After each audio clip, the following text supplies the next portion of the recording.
तुम्ही कधी स्वतःला हा प्रश्न विचारलाय का? मी इतकी मेहनत करतो किंवा करते, तरी मला हवं तसं यश का मिळत नाही? कदाचित समस्या तुमच्या मेहनतीत नाही, कदाचित तुमचं मनच तुम्हाला थांबवतंय.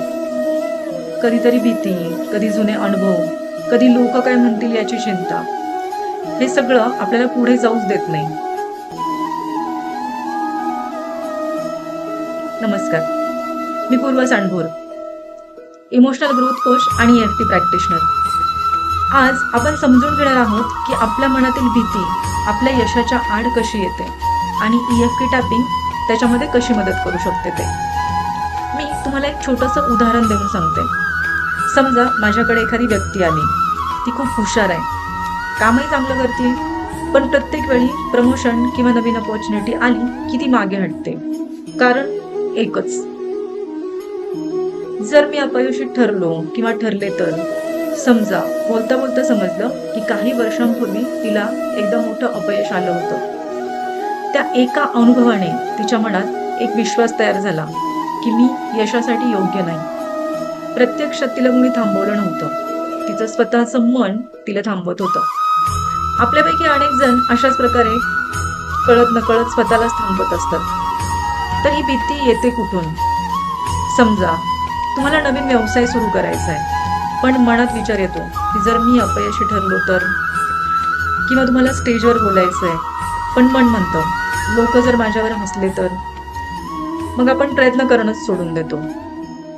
म्हणजे समस्या संधीची नसते, समस्या त्या संधीबद्दल मनात तयार झालेल्या भीतीची असते.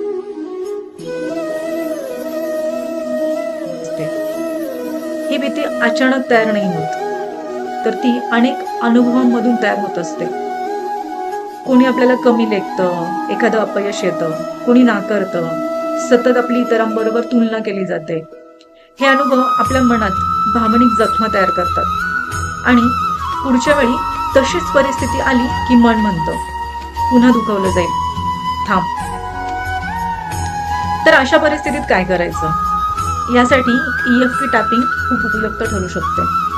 EFT म्हणजे इमोशनल फ्रीडम टेक्निक. ज्या भावना आपण अनेक वर्ष मनात दाबून ठेवतो त्या समजून घेऊन हळूहळू त्यांच्यापासून मुक्त होण्याची ही एक प्रभावी पद्धत आहे. या पद्धतीमध्ये आपण शरीरावरील काही ॲक्युप्रेशर पॉइंट्सवर टॅप करत आपल्या भावना स्वीकारतो, ज्यामुळे भावनिक तणावाची तीव्रता कमी होण्यास मदत होऊ शकते. उदाहरणार्थ जर द्यायचं झालं तर मला अपयशाची भीती वाटतेय, तरीही मी स्वतःला पूर्णपणे स्वीकारते. हळूहळू मग मन शांत व्हायला लागतं, भावनांची तीव्रता कमी जाणवू शकते आणि नवीन गोष्टी करण्याची हिंमत वाढू शकते. लक्षात ठेवा, तुमचं यश थांबवत असते ती परिस्थिती नसते, तर त्या परिस्थितीशी जोडलेली तुमच्या मनातील भीती असते. जेव्हा मन हलकं होतं तेव्हा निर्णय बदलतात, निर्णय बदलले की कृती बदलते आणि कृती बदलली की आयुष्यही बदलायला सुरुवात होते.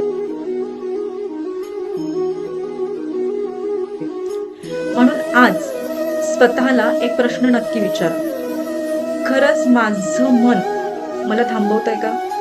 जर हा व्हिडिओ तुम्हाला उपयुक्त वाटला असेल तर लाईक करा, कमेंटमध्ये हिलिंग लिहा आणि इमोशनल ग्रोथ व EFT टॅपिंग बद्दल असेच व्हिडिओ पाहण्यासाठी चॅनलला सबस्क्राईब नक्की करा.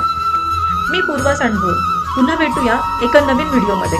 तोपर्यंत स्वतःची आणि आपल्या मनाची काळजी घ्या. धन्यवाद.